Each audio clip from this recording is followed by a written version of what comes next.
I've sat in boardrooms across different African markets, whether it be public companies, private growth businesses, founder-led ventures, and institutional platforms. And if there's one thing I've learned is this: governance is never the headline until it is. Most boardrooms don't fail because people are incompetent. They fail because certain conversations happen too late. And here are some of the lessons that have stood out for me.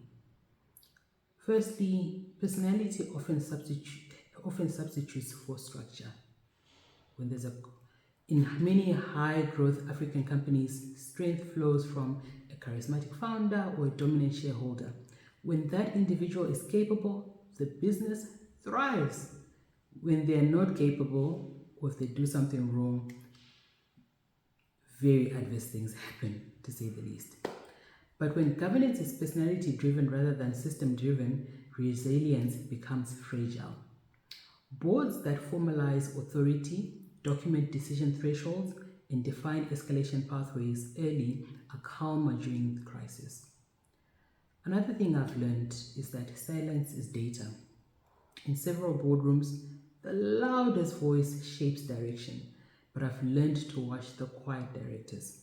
If experienced board members are disengaged, if independent directors rarely challenge assumptions, if difficult questions are deferred, that is a governance signal. Healthy boards disagree productively. They interrogate downside risk. They pressure test optimism.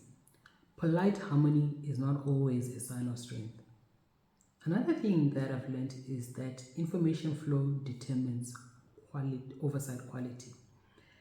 Some boards receive 150 or 250 page packs filled with operational detail but lacking clarity on risk. Others receive concise dashboards that highlight burn rate, regulatory exposure, talent churn, covenant compliance, and strategic milestones. The format matters less than the focus. Boards must see forward risk, not just backward performance. And that makes a very big difference.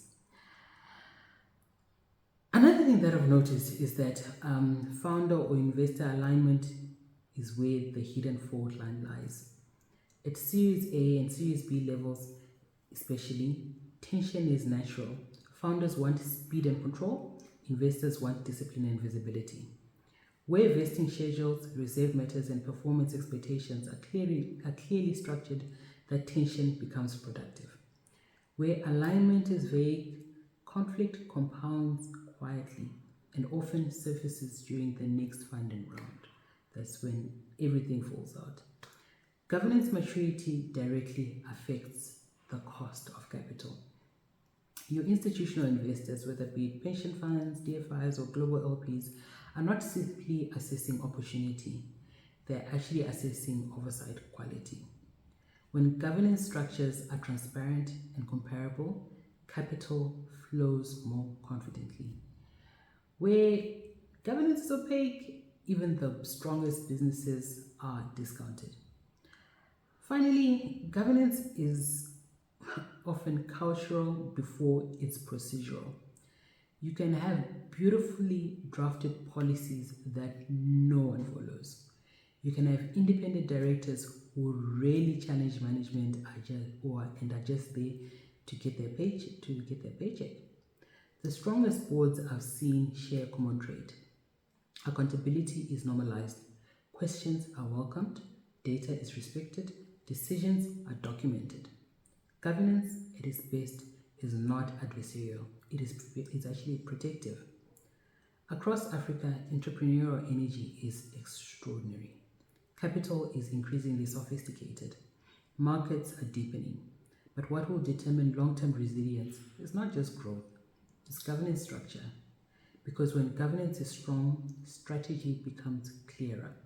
When governance is transparent, capital becomes cheaper. And when governance is institutionalized, companies outlive personalities. And these are some of the lessons boardrooms have taught me. And they're shaping how I think about scalable governance across the continent.